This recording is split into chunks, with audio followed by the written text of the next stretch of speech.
नमस्कार, मैं हूं सौरभ शर्मा और अभी प्रधानमंत्री ने एक बहुत बड़ी खबर दी। मोदी ने अहमदाबाद में अपनी आखिरी सभा में कहा है कि गुजरात में बीजेपी को अभूतपूर्व जीत मिलने जा रही है। नरेंद्र मोदी का गुजरात का प्रचार आज खत्म हो रहा है। पिछले 2 दिनों में उन्होंने 60 किलोमीटर लंबे रोड शो किए, 25 विधानसभा इलाकों में पब्लिक से डायरेक्ट जाकर मुलाकात की, 8 रैलियां की और इसके बाद अपना असेसमेंट, अपना खुद का आंकलन सीधे पब्लिक के बीच जाकर बताया। प्रधानमंत्री के पास पहले फेज की रिपोर्ट आ गई। नरेंद्र मोदी का फीडबैक सिस्टम इस वक्त देश में किसी भी राजनेता से, किसी भी एजेंसी से कहीं ज्यादा तेज है। और गुजरात तो मोदी का अपना राज्य है, वो गुजरात के चप्पे चप्पे से वाकिफ हैं, जहां एक एक वार्ड, एक एक पंचायत, एक एक जिले की खबर मोदी के पास होती है। वो लोगों को नाम से जानते हैं, सबको चेहरों से पहचानते हैं। नरेंद्र मोदी ने आज क्या दावा किया, उन्होंने क्यों कहा विरोधी अभी से नर्वस दिख रहे हैं, ईवीएम करने लगे हैं, मोदी के कॉन्फिडेंस के पीछे कौन सी वजह है, अब की बार गुजरात कौन जीत रहा है, आइए समझते हैं इस रिपोर्ट से।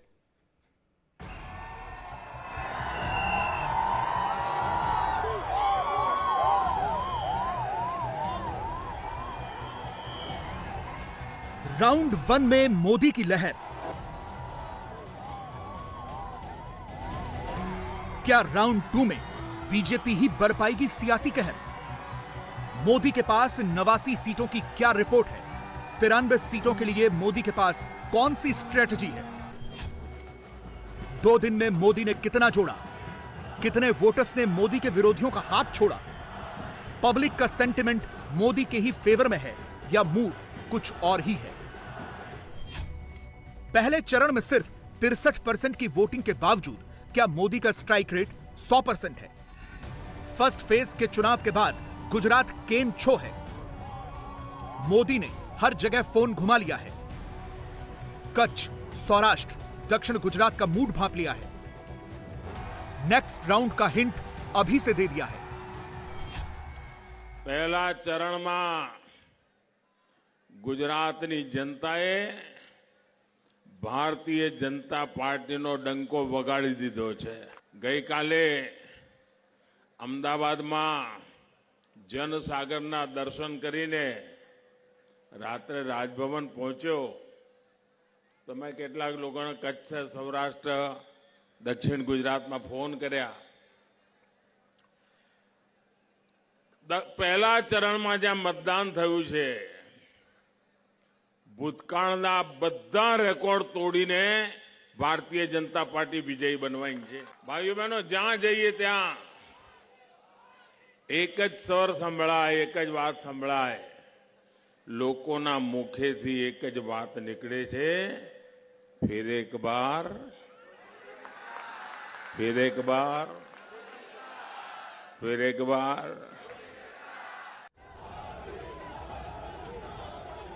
राउंड 1 को लेकर मोदी जो क्लेम कर रहे हैं, गुजरात के राउंड 2 के लिए जितनी मेहनत कर रहे हैं, एक एक करके सबका हिसाब किताब करते हैं।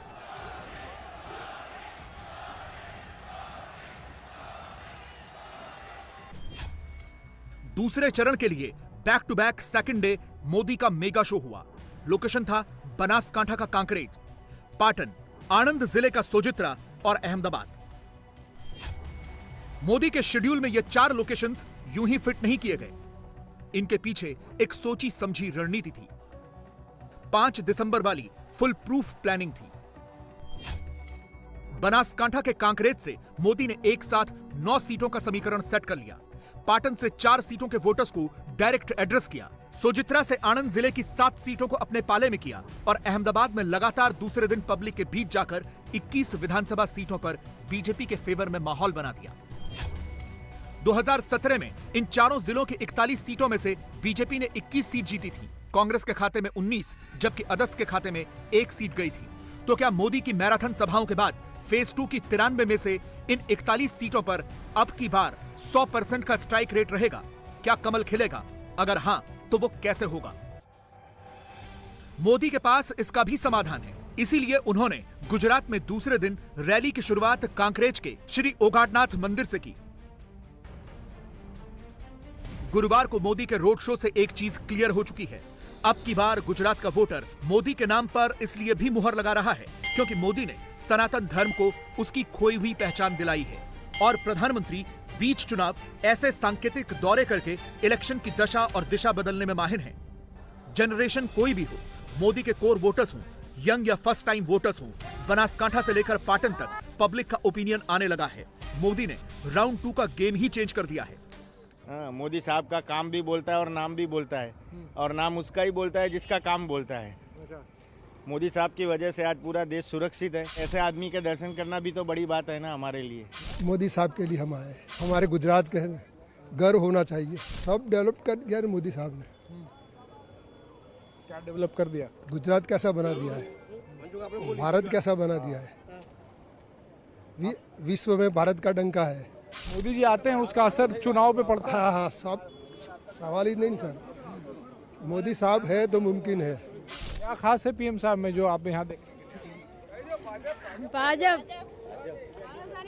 भाजप है એટલે मोदी साहब की। क्या खास लगता है प्रधानमंत्री की सभा में कि आप लोग चले आते हैं? उनकी स्पीच अच्छी होती है और वो अच्छा काम भी करती है। और उनके देश में जो नहीं थे तब वो कांग्रेस थी, तब उन्होंने नाम नहीं था विदेश में, लेकिन अभी नाम अच्छा है भारत का। गुजरात के राउंड 2 में कुल 93 सीटें हैं, 822 कैंडिडेट्स हैं, 2,51,00,000 से ज्यादा वोटर्स हैं। 2017 के चुनाव में बीजेपी ने इन 93 में से 51 सीटें जीती थी, यानी तब बीजेपी का स्ट्राइक रेट था 55%। 2 साल बाद 19 में जब लोकसभा चुनाव हुए तो गुजरात की सारी 26 लोकसभा सीटें बीजेपी ने जीती। गुजरात की इन 26 लोकसभा सीटों की 182 सीटों में से 173 पर बीजेपी आगे थी और तब बीजेपी का स्ट्राइक रेट 90% को पार कर गया था। यानी गुजरात के राउंड 2 में 19 वाला स्ट्राइक रेट अचीव करने के लिए बीजेपी को 93 में से 83 सीटें जीतनी होंगी। पहले फेज की ग्राउंड रिपोर्ट मोदी के पास आ गई है। राउंड 2 में 100% के स्ट्राइक रेट को लेकर भी मोदी अश्योर दिख रहे हैं। तो क्या इसीलिए पाटन से मोदी ने ऑन कैमरा कह दिया कि कांग्रेस अभी से नर्वस हो गई है, ईवीएम वाला रट लगाने लगी है, विरोधी पीछे हटने लगे हैं। कांग्रेस से मतदान पथे पहला चालू कर दी थी कि ईवीएम। કોંગ્રેસની વિશેષતા એ છે કે ચૂંટણી ચાલતી હોય ત્યારે મોદીને ગાળો બોલવાની અને ચૂંટણીનું મતદાન આવે ત્યારે ઈવીએમને ગાળો દેવાની। આ સીધે સીધો સબૂત છે કે આ ચૂંટણીમાં કોંગ્રેસે હાર સ્વીકારી લીધી છે। मोदी ने पाटन से ईवीएम पर कांग्रेस पर जो कहा, आनंद जिले के सोजित्रा से बिल्कुल वही रिपीट किया। तो क्या इस बार आनंद की 7 में से 7 सीटों पर भगवा लहराएगा? विरोधियों के डिपॉजिट जब्त होगी? जवाब पब्लिक के पास है। इस बार तो कांग्रेस साफ है यहाँ पर।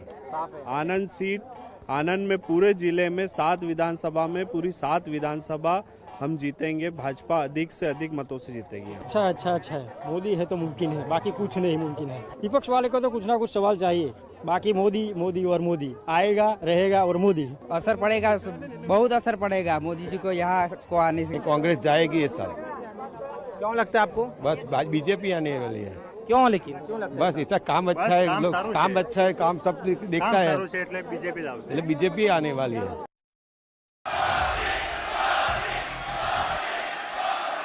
मोदी को पता है गुजरात का सेकंड फेज डिसाइड कर देगा कौन आ रहा है, कौन जा रहा है। इसलिए मोदी लगातार दूसरे दिन अहमदाबाद में भीड़ इकट्ठा करते हैं।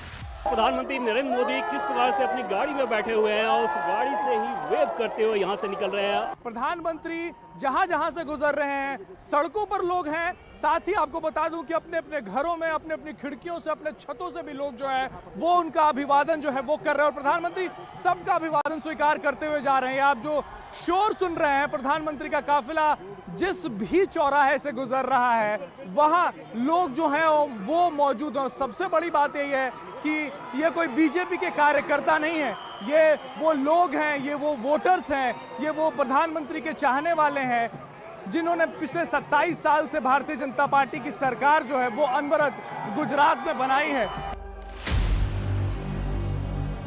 लेकिन उससे पहले गृह मंत्री अमित शाह अहमदाबाद के बाप्स स्वामीनारायण मंदिर पहुंच जाते हैं। महंत स्वामी महाराज का आशीर्वाद लेते हैं, उनके पैर छूते हैं, फूल चढ़ाते हैं। कहने को ये सिर्फ श्रद्धा और आराधना की बात हो सकती है, लेकिन गुजरात में इसके भी सियासी मायने हैं। पूरी दुनिया में 100 साल पुराने इतिहास वाले बाप्स स्वामीनारायण मंदिर के 10 लाख से ज्यादा फॉलोवर्स हैं। गुजरात में भी स्वामीनारायण संप्रदाय के फॉलोवर्स बड़ी संख्या में हैं और इनमें खासतौर पर पाटीदार की गिनती होती है। ओबीसी समुदाय भी इस संप्रदाय से जुड़ा हुआ है। गुजरात की कुल आबादी में पाटीदार यानी पटेल समुदाय 14 से 15% है। ठाकुर के बाद यह गुजरात का दूसरा सबसे बड़ा समुदाय है। 6 करोड़ में से करीब 1.5 करोड़ तो पाटीदार ही हैं। चूंकि पाटीदार समुदाय बाप्स स्वामीनारायण को फॉलो करते हैं, ऐसे में अमित शाह ने सेकंड राउंड से ठीक पहले स्वामीनारायण मंदिर जाकर पूरा पासा पलट दिया है। सवाल यह है कि महंत स्वामी महाराज का आशीर्वाद तो मिल गया,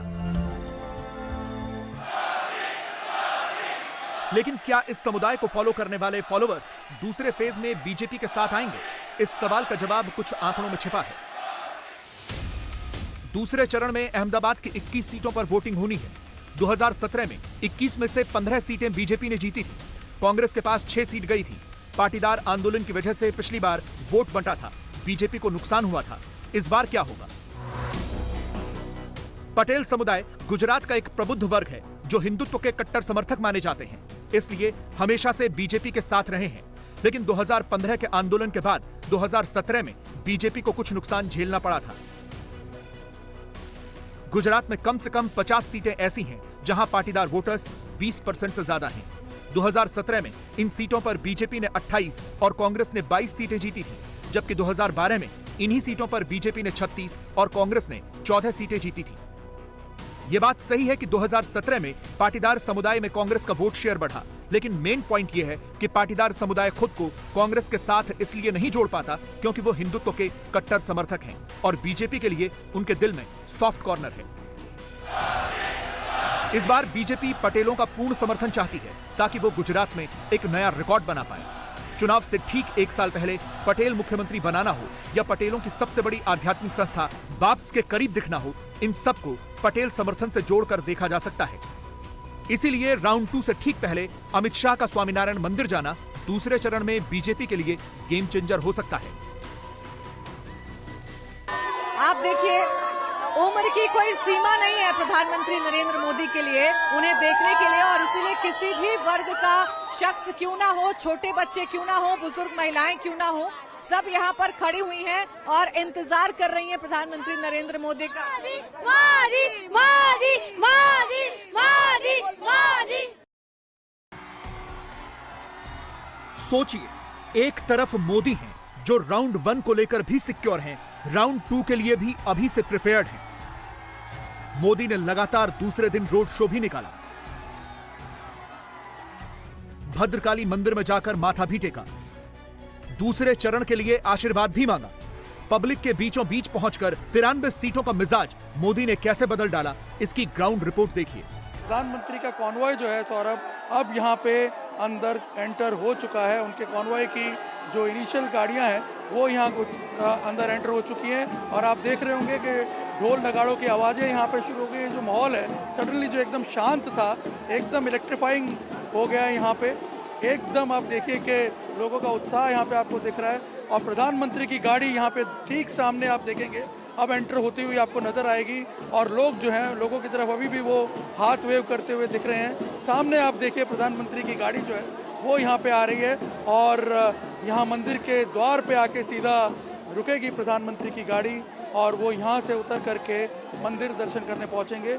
हम ठीक अपने कैमरे से आपको ये दृश्य जो है सौरभ दिखा रहे हैं। प्रधानमंत्री की गाड़ी यहाँ पर आकर के रुकी है और आप देखिए प्रधानमंत्री अब यहाँ से उतर करके भद्रकाली माता के दर्शन करेंगे और बहुत बड़े भक्त रहे हैं, उनकी काफ़ी आस्था है भद्रकाली माता में और वैसे भी वो शक्ति के बहुत बड़े उपासक हैं। हमने देखा है कई बार नवरात्रि में वो यहाँ आ चुके हैं। दिवाली के बाद नव वर्ष की शुरुआत पे वो अक्सर हर साल ये दस्तूर था उनका। और अब आप देखिए प्रधानमंत्री यहाँ से निकलते हुए, यहाँ हाथ वेव करते हुए पीछे, क्योंकि हमारे पीछे भी दूर बहुत सारे लोग खड़े हुए हैं, दोनों तरफ वो लोगों का अभिवादन कर रहे हैं क्योंकि इसको सैनिटाइज किया हुआ एरिया को, लोग बहुत नज़दीक नहीं है कल की तरह, लेकिन वो देखिए सबकी तरफ हाथ वेव करते हुए अब जा रहे हैं माँ के दर्शनों के लिए। और अपने आप में ये तस्वीरें जो हैं ये अहमदाबाद के लिए काफ़ी हैं।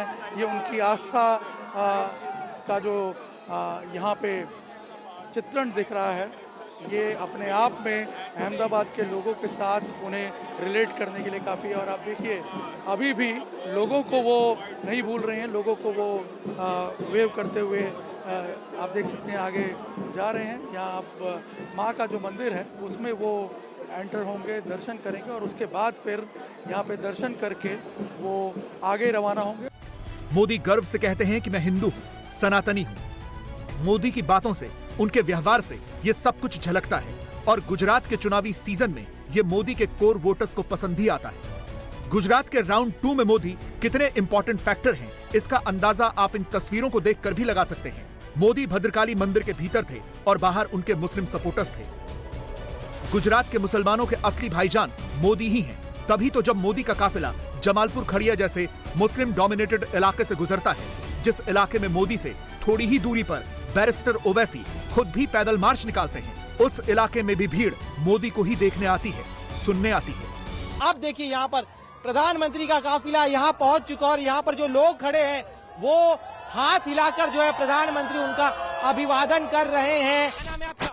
मेरा नाम दानिश नाम है। तो दानिश कब से खड़े हैं आप? 1 घंटे से खड़ा हूँ। क्यों खड़े थे? ऐसे ही देखने उनको, मोदी को देखने के लिए। मोदी को देखने। वोट मिलेगा क्या बीजेपी को यहाँ से? मिलेगा, क्यों नहीं मिलेगा? क्यों? काम करे तो इतने सारे तो नहीं मिलेगा। अच्छा, लेकिन यहाँ तो कांग्रेस की सत्ता है। तो क्या हुआ, कोई भी आ सकता है। हमने देखा अभी हाल, बस हमने को देखने की इच्छा था, यहाँ देखने के लिए ही आए। अच्छा, कौन सा काम उनका अच्छा लगता है आपको? अभी तो सब अच्छा ही लगता है। मोदी ने अच्छा सही काम किया है, विकास अच्छा किया है। इसके लिए विकास के वास्ते मोदी तो लड़ेगा नहीं। अच्छा विकास किया है, जनता के वास्ते भी अच्छा किया है, आम लड़कियों के वास्ते भी अच्छा किया है। मोदी का यही मैजिक राउंड 1 में भी दिखा। राउंड 2 में भी मैजिक चलने के आसार हैं। पिछले साल के मुकाबले पहले फेज में वोट परसेंटेज भले ही थोड़ा कम रहा, लेकिन यह भी एक फैक्ट है कि आम तौर पर कम वोटिंग सत्ताधारी पार्टी के पक्ष में ही जाती है। ज्यादा वोटिंग को अक्सर सत्ता विरोधी लहर माना जाता है। बीजेपी ने हाल ही में यूपी उत्तराखंड में वापसी की है। इन राज्यों में पिछले चुनावों से कम वोटिंग हुई थी और बीजेपी सत्ता बचाने में कामयाब रही थी। वहीं पंजाब में पिछले चुनावों से ज्यादा वोटिंग हुई थी। पंजाब में ज्यादा वोटिंग होने से कांग्रेस सरकार की विदाई हो गई थी और आम आदमी पार्टी को प्रचंड बहुमत मिला था। यानी अगर वोट परसेंटेज के चुनावी पैटर्न को डिकोड किया जाए तो राउंड 1 बीजेपी के फेवर में जाता दिख रहा है। रही बात दूसरे चरण की, तो 2 दिनों में मोदी ने पूरा का पूरा माहौल ही बदल कर रख दिया है। तस्वीरों में आप देख लीजिए, इस वक्त प्रधानमंत्री जो है वो नजर आ रहे हैं। अब प्रधानमंत्री अपने गाड़ी से उतरेंगे और उसके बाद सारंगपुर 4 रास्ते पे ये जो अंबेडकर की प्रतिमा है वहां पर माल्यार्पण करेंगे। प्रधानमंत्री इस वक्त अपने गाड़ी से निकल रहे हैं और प्रधानमंत्री देखिए इस वक्त हाथ हिला रहे हैं और लोग जो कई घंटों से खड़े थे यहाँ पर वो इस वक्त लगातार मोदी मोदी के नारे जो हैं वो लगा रहे हैं। और ये पूरा इलाका जो है वो भारतीय जनता पार्टी का हो जाए फिर से, इसकी पूरी कोशिश जो है वो प्रधानमंत्री इस वक्त कर रहे हैं। भारतीय जनता पार्टी, कांग्रेस और MIM फैक्टर भी है यहाँ पे। MIM फैक्टर भी है। असदुद्दीन ओवैसी भी लगातार इस इलाके में आते रहते हैं और इस वक्त प्रधानमंत्री जो है उन्होंने पुष्प अर्पण कर लिया है। अब वो वापस इस इलाके से निकल रहे हैं। दूसरी तरफ विरोधी हैं जिनके खेमे में बीच चुनाव भारी कंफ्यूजन है। अशोक गहलोत OBC वाला कार्ड खेलते हैं, 3 डिप्टी CM वाली स्क्रिप्ट पढ़ते हैं और जब कैमरे पर कांग्रेस अध्यक्ष मल्लिकार्जुन खड़गे आते हैं तो वो कहते हैं मुझे तो कुछ पता ही नहीं, मुझसे तो किसी ने पूछा ही नहीं। कांग्रेस पार्टी ने निर्णय लिया है कि गुजरात का मुख्यमंत्री OBC समाज से होगा और 3 डेप्यूटी CM होंगे ST लघुमती से। क्या कहेंगे इसके बारे में? देखो, अब मैं तो अध्यक्ष हूँ, मुझे तो वो निर्णय का मालूम नहीं है। अशोक गहलोत जी ने सर राइट दिया। आप मुझे पूछ रहे थे अशोक गहलोत से? देखो, ऐसा ही कंफ्यूजन क्रिएट मत करो। जो पार्टी जीतने वाली है उसको हराओ मत। कितनी सीटें कांग्रेस लेगी गुजरात में?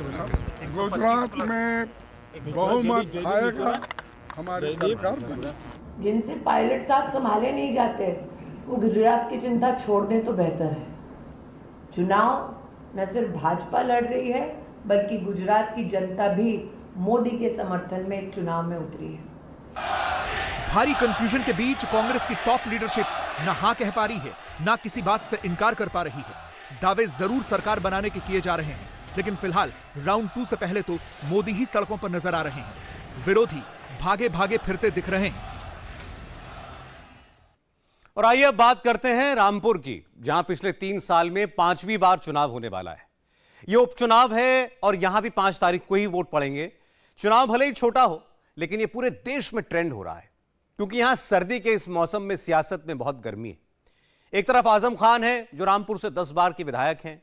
उन्हीं की विधायकी जाने की वजह से ही उपचुनाव हो रहा है और इसीलिए उनकी प्रतिष्ठा यहां पर दांव पर लगी हुई है। दूसरी तरफ भाजपा है, जो इस सीट बहुत शिद्दत से जीतना चाहती है, क्योंकि रामपुर जीतने का मतलब उन मुस्लिम सीटों को जीतना है जहां बीजेपी कभी जीत नहीं पाती। रामपुर में 50% मुसलमान हैं। कैसी चल रही है रामपुर में इमोशनल अत्याचार और विक्टिम कार्ड की लड़ाई, हमारी इस अगली रिपोर्ट में देखिए। मैं चोर हूं, मैं बकरी का डाकू, भैंस का डाकू, मुर्गे का डाकू, फर्नीचर का डाकू, किताबों का डाकू हूं। ए अल्लाह, हिंदुस्तान में ऐसे लाखों लोग पैदा कर दे जो मुर्गियां डकैती करें, भैंस डकैती करें, किताब डकैती करें, मशीन डकैती करें, लेकिन यूनिवर्सिटी बना। मुझे लगता है इससे ज्यादा गुमराह करने वाला दूसरा वक्तव्य हो ही नहीं सकता। व्यक्ति के कारनामे उसको उसके कार्यों की सजा देती है। जिसने जो किया होगा वह फल भी भोगेगा। पूरा शहर सेंसिटिव है, पूरे शहर से खतरा है। अरे रामपुर वालों, तुम तो दुनिया के लिए दहशत बन गए। तुमने इतना डरा दिया राज्य सरकार को और देश की सरकार को कि सारी फौज रामपुर में आ गई। जिंदाबाद। ये सुधरने का नाम नहीं लेने वाले हैं, सुधरेंगे भी नहीं, क्योंकि जिनकी आदत गलत हो चुकी होती है उनको सुधरने में भी मुझे लगता है कि बहुत समय लगता है और वक्त सबको सुधार देता है। रामपुर विधानसभा का उपचुनाव छोटा सा है, पर ऐसे ही तीखे, चुटीले, आक्रामक और इमोशनल भाषणों की वजह से पूरे देश में ट्रेंड कर रहा है। आजम खान के लिए यह चुनाव प्रतिष्ठा का सवाल है, क्योंकि हेट स्पीच के केस में सजा होने की वजह से ही आजम अयोग्य हुए। इसीलिए यहां उपचुनाव है। अब उन्हें अपनी साख बचानी है। साथ ही वो 2 साल से ज्यादा समय तक जेल में रहे, फिलहाल जमानत पर बाहर हैं। इसीलिए आजम खान कड़ी मेहनत के साथ साथ इमोशनल कार्ड भी खेल रहे हैं। वोट हासिल करने के लिए आजम खान इमोशनल हो गए हैं। खुद को डाकू बता रहे हैं, अपने लिए मौत मांग रहे हैं। रैलियों में कह रहे हैं कि मुझे गोली मार दो। कह रहे हैं कि मैं वोट की भीख मांग रहा हूं। अपनी 27 महीने की जेल की तकलीफें गिना रहे हैं। बहुत टूटा हुआ दिल है, सिवाय मायूसी और दर्द के कुछ नहीं है जिंदगी में। वो मेरा बच्चा दिल्ली में है, वकीलों से मशवरा कर रहा है कि जेल के दरवाजे हमारा इंतजार कर रहे हैं। कैसे मां नहीं तय कर सकी कि मेरा बच्चा कब पैदा हुआ। हम कानून से भी ये साबित नहीं कर सके कि मेरा बच्चा कब। कैसा बदनसीब था, कैसी बदनसीब है मां उसकी। यहां कितने लोग खड़े हैं, कितने बाप और कितनी माए जो इस जुल्म को करते हैं जो हमने किया, और सजा कितनी संगीन। 27 महीने 8/12 की कोर्ट, 27 महीने, एक लम्हा एक बरस के बराबर था। किसके लिए? हर रैली में आजम खान ऐसे ही इमोशनल हो रहे हैं, लेकिन उनके सामने मुश्किल यह हो गई है कि रामपुर के साथ साथ मैनपुरी में भी लोकसभा उपचुनाव हो रहा है, जहां से अखिलेश यादव की पत्नी डिंपल यादव चुनाव लड़ रही हैं। इसीलिए समाजवादी पार्टी का पूरा फोकस मैनपुरी में है और आजम यहां अकेले पड़ गए हैं। कल अखिलेश यादव प्रचार करने के लिए रामपुर आए तो आजम खान ज्यादा ही जोश में आ गए और उनका यह बयान कल से ट्रेंड हो रहा है।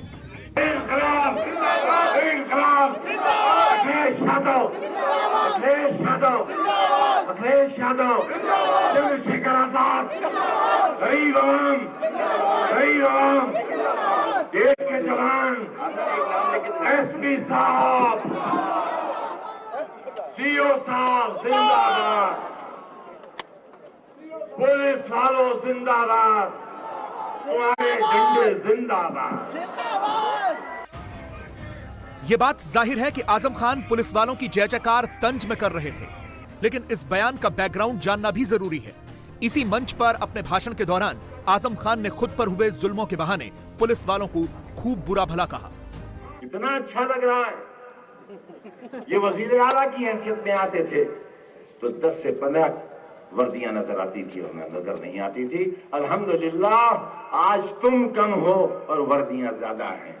क्या कहना, वाह बहादुरों, वाह वाह मेरे देश को चलाने वालों, वाह मुबारक मुबारक तुम्हें, निहत्तों को डराने वालों, बेकसों को डराने वालों, बुर्का पोशों पर बेत उड़ाने वालों, मुबारक तुम्हें ये जवां मर्दगी, बहादुरी मुबारक तुम्हें। मुल्क की सरहदों को बचाने वालों, मुबारक की बहादुरी तुम्हें। पूरा शहर सेंसिटिव है, पूरे शहर से खतरा है। अरे रामपुर वालों, तुम तो दुनिया के लिए दहशत बन गए। तुमने इतना डरा दिया राज्य सरकार को, देश की सरकार को कि सारी फौज रामपुर में आ गई। ओए जिंदाबाद, अरे एसपी साहब जिंदाबाद, सीओ साहब जिंदाबाद, ये थानेगंज के इंस्पेक्टर साहब जिंदाबाद, ये कोतवाली वाले 2 महीने बाद रिटायर होने वाले माशाल्लाह लकदक हो गए। इसी उपचुनाव के प्रचार के दौरान आजम खान ने एक ऐसा बयान भी दिया कि उन पर एक और केस दर्ज हो गया। सबसे पहले आप आजम खान का वो बयान सुनिए। दोस्तों, जो आज तुम्हारे और हमारे साथ हुआ है, 4 सरकारों में अगर मैंने ऐसा किया होता तो बच्चों, तुम्हारी मुस्कुराहटों की कसम खाकर कहता हूं, बच्चा मां के पेट से पैदा होने से पहले ये पूछता कि पूछ लो आजम खान से बाहर निकलना भी है या नहीं। कुछ महिलाओं ने आजम के खिलाफ FIR दर्ज करवा दी है।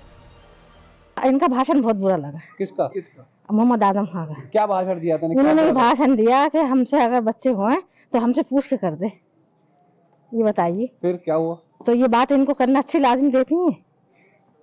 इन्होंने हमेशा औरतों के बारे में बुरा कहा है, कभी अच्छा नहीं कहा है। जिन्होंने जितवाया सबने, ये एक दिन ऐसा था कि इनके पास इतने हालात नहीं थे कि खड़े होते, पब्लिक ने इनको जितवाया मगर इन्होंने किसी के साथ कुछ नहीं किया। आज ये औरतों को फिर बुरा कह रहे हैं, तो ये बताइए कैसे बर्दाश्त हो जाएगी? तो सारे जहान की औरतें हो गई, जितनी भी इंडिया की, कैसे कोई सुन लेगा? आजम खान साहब आदत से मजबूर हैं और उनके अपने मन में जो सोचते हैं वो बोलते हैं। ये महिलाओं का किस तरह ये सम्मान करते हैं, ये इसी में आपको साबित होता है।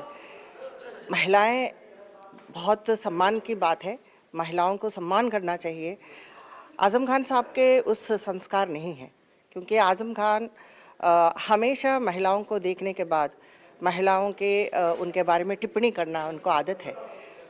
पिछली बार हमें भी पाजेब कहा, ठुमकी लगाने वाले कहा, और इस तरह के जो लफ्ज़ें जो इस्तेमाल करते हैं, तो इसीलिए रामपुर बदनाम होती है आजम खान की वजह से। मुझे बहुत दुख होता है कि जब बच्चा भी पैदा होना तो आजम का परमिशन लेना है। ये कहाँ की बात है? ये मतलब कहाँ जा रहे हैं इस देश? हमारे लिए इस रामपुर में, हम रामपुर के रौनक देखना चाहते हैं, रामपुर के तरक्की देखना चाहते हैं, लेकिन यहाँ के लोगों के कोई कसूर नहीं है। सिर्फ एक नेता के वजह से, एक परिवार के वजह से आज हम बार बार चुनाव के लिए हम सामना करना पड़ रहा है। ये नौबत है रामपुर वालों की। आजम खान पर यह कोई पहला केस नहीं हुआ है। 2022 में हुए विधानसभा चुनाव में दिए हलफनामे के मुताबिक आजम और विधायक बेटे पर कुल 165 आपराधिक मामले दर्ज हैं। 2017 तक इस परिवार के तीनों सदस्यों में से सिर्फ आजम खान पर एक मुकदमा दर्ज था। हलफनामे के मुताबिक आजम पर कुल 87 मामले, अब्दुल्ला आजम पर 43 और तंजीम फातिमा पर 35 मामले दर्ज हैं। तीनों पर कुल मिलाकर 165 केस हैं। आजम खान पर इनमें भेड़ बकरी की चोरी, संपत्ति कब्जे जैसे कई केस चल रहे हैं। इसीलिए तो हर रैली में आजम खान अपने इन केसेस के बहाने इमोशनल अपील करके वोट मांगते हैं, अपने परिवार का दुखड़ा रो रहे हैं। मेरी जेल की एक सांस का हिसाब नहीं चुकता कर सकते आप, मेरे एक आंसू का हिसाब नहीं दे सकते आप। सामने की बैरिक में मेरी बेबी बंद थी और 8x11 की कोठरी में मेरे साथ मेरा बेटा बंद था। कोई है बाप, कोई है ऐसा जालिम बाप जो 27 महीने तक अपनी औलाद के खून के आंसू अपनी आंखों से देखता रहा हो? है कोई बाप ऐसा जालिम? मैं हूं ऐसा बाप। किसके लिए? बच्चे का मुस्तकबिल खो दिया किसके लिए? बीमार बीवी 1 साल रगड़ती रही कैद के अंदर, प्रोफेसर से रिटायर होने वाली औरत किसके लिए? सोने और चांदी के कंगन के लिए? किसी आलीशान कोठी या महल के लिए? किसी जहाज या हेलीकॉप्टर के लिए? इसके लिए।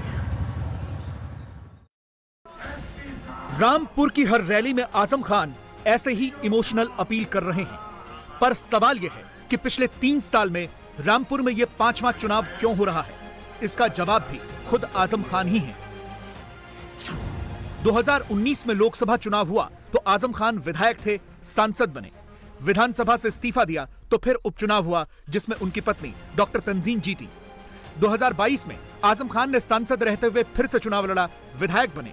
फिर से लोकसभा का उपचुनाव हुआ, बीजेपी जीती, आजम के प्रत्याशी आसिम रजा हार गए।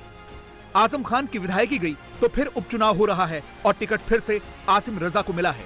इंडिया टीवी हर वक्त हर जगह डाउनलोड करने के लिए सर्च करें India TV news Google play store या ऐप स्टोर पर।